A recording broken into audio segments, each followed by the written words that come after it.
এসে পেয়ে গেলাম উত্তর আউটলেটে। তো অনেকেই বলেন যে আমার মতো কেউ কি হতে পারে কিনা, তা যে যার মতো সুন্দর। আর কিন্তু আমাদের অনেকে বলেন কি যে কাস্টমার কি আদৌ রেজাল্ট পায় কিনা, এই যে সরাসরি দাঁড়িয়ে আছে আমি দেখেন, কিছু দেওয়া নেই, আমি কিছু মেকআপও নেই, কিচ্ছু নেই আমার। র স্কিন, আমি কিছু মাখিনি। এই আপু লাইভে এই কমেন্ট জুসটা করে খেয়ে কি করে অবশ্যই এই জুসটা খাই, এই জুসটা দেখলে আমার খাইতে হবে।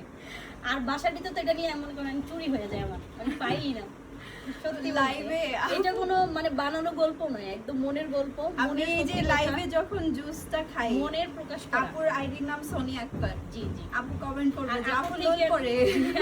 আসলে আমার লোল করে সত্যি আপু, আমি আগে এখানে বইলা যাই। আচ্ছা, আর এই জুসটা যে এত মজা, আপনারা যারা খাইছেন তারা তো অবশ্যই জানেন। রেজাল্ট বলেন। আর রেজাল্ট 2-3 দিনেই এই skin রেজাল্ট bright হলো করে। আপুকে দেখেই রেজাল্ট, তাই না? আর এমনি স্কিন কেয়ার প্রোডাক্ট স্কিন অনেক অনেক মানে আছে। ওগুলোও অনেক ভালো। আমার ছোট ছোট র্যাশ ছিল, ওগুলো সব চলে গেছে। সুপার হোয়াইটেনিং নাইট ক্রিমটা দিয়েছি, মাশাআল্লাহ 4-5 দিনেই ভালো কাজ করেছে। আবার নবেলিটি সিরামটা ইউজ করি, ওটা আসলেই মানে স্কিনটা ভালো টাইট করে। আর এই জুসটার কথা যে আমি কি বলবো, এইটার আমার ভাষা নাই। আচ্ছা, থ্যাংক ইউ ঠিক আপু। আছে, আপু thank মনে you. অলরেডি অনেক মানে লাইভে অনেক সাপোর্ট করে অল টাইম।